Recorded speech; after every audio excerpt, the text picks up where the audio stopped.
So today we're going to learn to tell the time at o'clock. But to do this, I need to show you a clock first.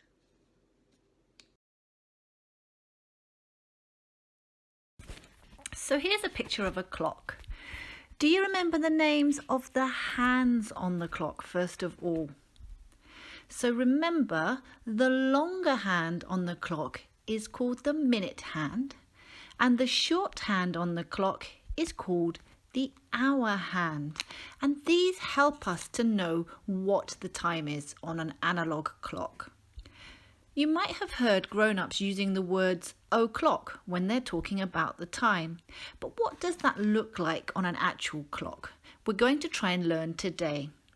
So let's take a look at this clock. First of all, what do you notice?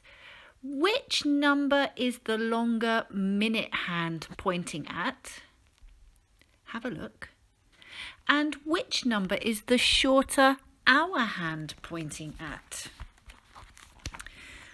Well, whenever the minute hand is pointing up directly at number 12, we say o'clock.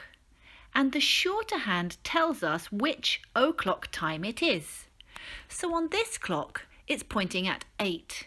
So that means this clock is showing us 8 o'clock. Let's look at the next clock. So again, the longer minute hand is pointing up to 12. And the shorter hand is pointing at 4. Do you know what time that might be? It's 4 o'clock. Well done.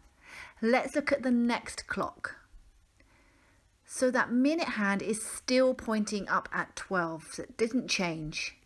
This time the hour hand is pointing at 3. What time do you think this is? It's 3 o'clock. Well done. How about when both the minute and the hour hand are pointing up to 12? What time do you think that is? If you need a clue, think about the story of Cinderella. This time is 12 o'clock. We're going to do just one more together before you have a little practice by yourself.